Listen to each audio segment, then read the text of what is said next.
दोस्तों, स्वागत है आपका हमारे चैनल में। अगर अभी तक आपने हमारे चैनल को सब्सक्राइब नहीं किया है तो हमारे चैनल को सब्सक्राइब कर लें। 38 साल की उम्र में दुनिया के नंबर 1 ओडीआई बल्लेबाज बने रोहित शर्मा। सचिन तेंदुलकर को पछाड़ बनाया वर्ल्ड रिकॉर्ड। दोस्तों, टीम इंडिया के दिग्गज खिलाड़ी रोहित शर्मा ने हाल ही में एक शानदार उपलब्धि हासिल की है। रोहित 38 साल की उम्र में पहली बार आईसीसी वनडे रैंकिंग में दुनिया के नंबर 1 बल्लेबाज बने हैं और वह सबसे ज्यादा उम्र में इस पायदान पर पहुंचने वाले खिलाड़ी भी बन गए हैं। उन्होंने रैंकिंग में भारतीय कप्तान शुभमन गिल को पीछे छोड़ते हुए ये ऐतिहासिक मुकाम हासिल किया है।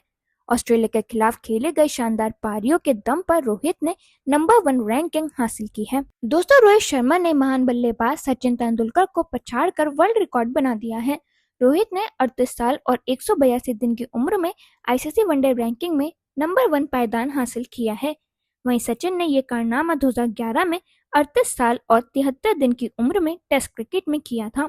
आईसीसी रैंकिंग में सबसे ज्यादा उम्र में नंबर 1 पर पहुंचने वाले तीसरे खिलाड़ी वीवी रिचर्ड्स हैं, जिन्होंने 37 साल 230 दिनों की उम्र में ये उपलब्धि हासिल की थी। दोस्तों, ऑस्ट्रेलिया दौरे पर रोहित शर्मा का बेहतरीन प्रदर्शन देखने को मिला, जहां रोहित ने ऑस्ट्रेलिया के खिलाफ 3 मैचों की वनडे सीरीज में 2 शानदार 73 और नाबाद 123 रनों की पारी खेली थी।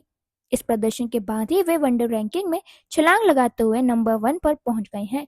38 साल की उम्र में ये कारनामा करने वाले वे पहले खिलाड़ी बन गए हैं। रोहित ने इस उम्र में भी अपनी बल्लेबाजी में निरंतरता और आक्रामकता को बनाए रखा है। ये उनके लंबे करियर और मेहनत का नतीजा है कि वे अपने करियर के इस पड़ाव पर भी शीर्ष पर पहुंच पाए हैं। दोस्तों, आपको बता दें कि इस ऐतिहासिक उपलब्धि के बाद रोहित शर्मा की नजरें अब अपनी फॉर्म को बरकरार रखने पर होंगी। रोहित का ये प्रदर्शन न सिर्फ उनके लिए बल्कि पूरी भारतीय टीम के लिए भी खास है।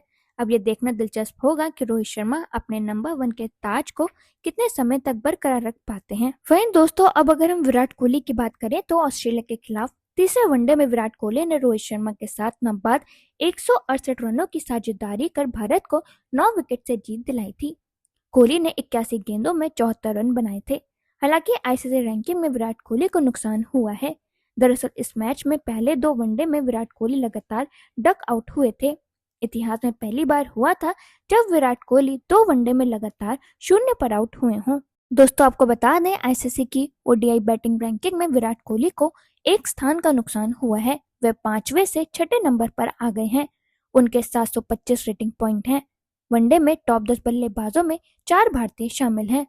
रोहित, गिल, कोहली के अलावा चौथे भारतीय श्रेयस अय्यर हैं। वहीं दोस्तों, आपको श्रेयस अय्यर के बारे में भी बता दें कि आईसीसी की ताज़ा रैंकिंग में श्रेयस अय्यर को भी एक स्थान का फायदा हुआ है। वे 700 रेटिंग के साथ 10वें से 9वें नंबर पर आ गए हैं। बता दें कि ऑस्ट्रेलिया के खिलाफ तीसरे में फील्डिंग के दौरान अय्यर को गंभीर चोट लगी थी, जिसके बाद उन्हें अस्पताल में भर्ती करना पड़ा था।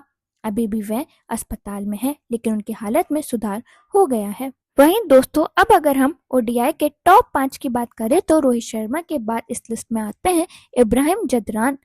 इन ताज़ा रैंकिंग में दूसरे नंबर पर जो बल्लेबाज है वो है अफगानिस्तान के इब्राहिम जदरान, जिन्होंने 764 रैंकिंग अंकों के साथ दूसरे स्थान पर अपना कब्जा बरकरार रखा है। दोस्तों, इब्राहिम ने पिछले कुछ समय में शानदार निरंतरता दिखाई है। वे अपनी शांत बल्लेबाजी शैली और बेहतरीन तकनीक के लिए जाने जाते हैं। इब्राहिम ने कठिन परिस्थितियों में टीम के लिए बड़े बड़े स्कोर बनाए हैं और अपनी परफॉर्मेंस से अफगानिस्तान क्रिकेट को नई पहचान दिलाई है। दोस्तों, फिर इस लिस्ट में आते हैं Shubman Gill. ICC one day ranking में तीसरे स्थान पर भी भारतीय बल्लेबाज हैं।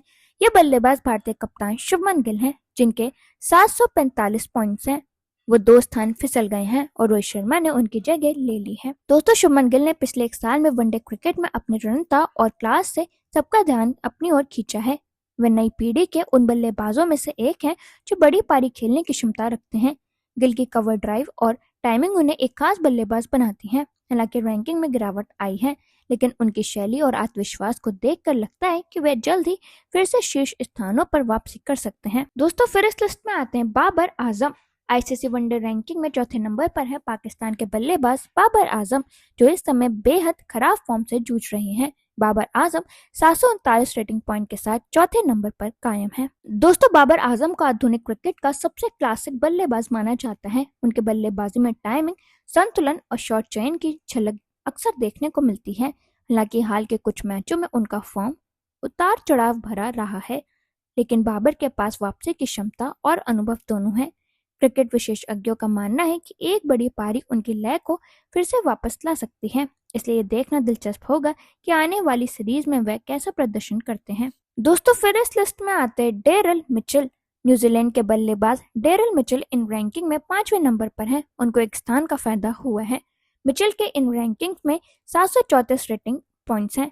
फिलहाल वो इंग्लैंड के खिलाफ सीरीज में व्यस्त हैं। दोस्तों, डेरिल मिचेल अपनी शांत और तगड़ी तकनीक के लिए जाने जाते हैं। वे परिस्थितियों के अनुसार खुद को ढालने की क्षमता रखते हैं, चाहे गेंद स्विंग हो रही हो या स्पिन। इंग्लैंड में चल रही सीरीज में मिचेल का प्रदर्शन लगातार प्रभावित कर रहा है, जिससे उनकी रैंकिंग में सुधार हुआ है। न्यूजीलैंड के लिए वह एक भरोसेमंद मिडिल ऑर्डर बल्लेबाज साबित हुए हैं, जो कठिन हालात में टीम को संभाल लेते हैं। तो दोस्तों, अब आप हमें कमेंट सेक्शन में जरूर बताना कि आपको कैसा लगा रोहित शर्मा को वनडे में नंबर 1 रैंकिंग पर देखकर, और आपको क्या लगता है आने वाले समय में कौन उनकी जगह ले सकता है।